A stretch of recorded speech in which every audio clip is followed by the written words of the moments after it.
Story है कि भाई ढोला तो नरवर का राजकुमार था। नरवर कहां पड़ता है? मध्य प्रदेश। और ये मारू कहां की राजकुमारी थी?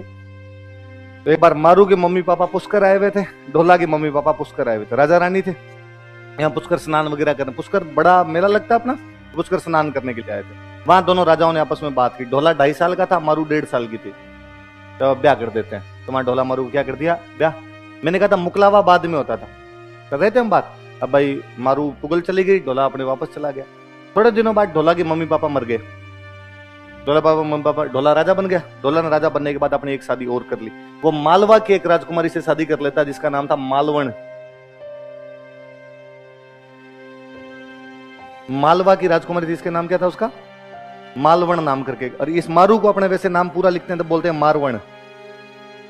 दोनों में बस लय रय का ही फर्क है, दोनों के एक जैसे नाम है। ढोला की एक जो पहली पत्नी थी उसका नाम क्या था? मालवण। और पहले मारू से भी और रखी थी, मारू का नाम क्या था?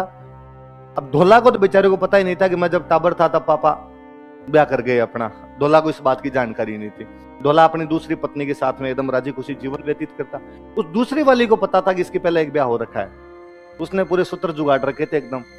और उसको पता चला कि यदि इसको वास्तव में पता चल गया तो ये उसको लेके आ जाएगा, सौतन हो जाएगी, घर में अपने दिक्कत हो जाएगी फालतू में। अब इधर पुगल वालों को लगा कि भाई जब उनकी लड़की बड़ी हुई, मारू बड़ी हुई, तो उनको लगा भाई ढोला को आना चाहिए, लेके जाए यहाँ पर।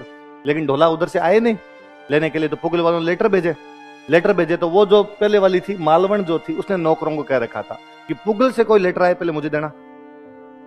पुगल से लेटर आता उसको ले जाके देते। पुगल वाले बेचारे लिखते कि ढोला जी आओ लेके जाओ मारू को, लेकिन वो लेटर को फाड़ के फेंक देती। तो ढोला को कोई जानकारी भी नहीं मिल रही थी। कई दिन बीत गए, दूर पड़ता है भाई पुगल, ठेठ पाकिस्तान बॉर्डर पे बीकानेर में पड़ा, ये एकदम मालवा उधर पड़ा, मध्य प्रदेश में नरवर पड़ा आपका जाके। एक दिन जो मारू होती, मारू काफी बड़ी हो जाती है तब तक, एक दिन मारू को सपना आता है और सपने में वो देखती है कि उसे ढोला लेने के लिए आया हुआ है। और वो सुबह अपनी मम्मी को ठीक कहती है कि मम्मी रात सपनों का राजकुमार आया था मेरे सपनों में, ऐसे ऐसी बात थी, मेरी शादी हो रही है, मैं जा रही हूँ। तो उसकी मम्मी रोती है उसके सामने। वो पूछती है क्यों क्यों रो रही है, क्या बात है? तो कहा तेरी शादी हम कर चुके हैं बहुत पहले, अब पता नहीं तेरे को लेने के लिए क्यों नहीं आ रहे। तो उसने कहा रात सपने में तो आया था और बहुत हंसी खुशी शादी हुई है, बड़ी मस्त कहानी आई थी सपने के अंदर। तो एक तो मुझे मेरे बीए में राजस्थानी सब्जेक्ट था, तो ये ढोला मारू रदुआ मेरी पूरी पढ़ी हुई है, हमारी लगा करती थी, सिलेबस के अंदर लगती थी। क्योंकि वो मारू को जब सपना आता है, अगले जो सुबह होती है मम्मी को बताती है बात, फिर वो पूरे दिन बड़ी खुश रहती है। तो उसकी सहेलियां पूछती है उससे कि इस खुशी का राज क्या है भाई, तुम इतनी खुश क्यों? तो वो कहती है मेरे से बताया नहीं जाए, बात तो है कुछ ना कुछ, लेकिन मेरे से बताई नहीं जाए आपको। तो अकथ कहानी प्रेम की मुक्ष्यों कही न जाए, गुंगर रो सपनों भयो न सुमर सुमर पछताए। ये प्रेम की अकथनीय कहानी है जो मैं मेरे मुंह से नहीं बता सकती। ये उसी प्रकार है जैसे गूंगे आदमी का सपना होता है। आपको मुझे सपना आया, मुझे कोई सपना आया, मैं दूसरे दिन आके आपको बता दूंगा यार रात मेरे पीछे ट्रक दौड़ रहा था, बस बाल बाल बचा वरना सल्टा जाता रात।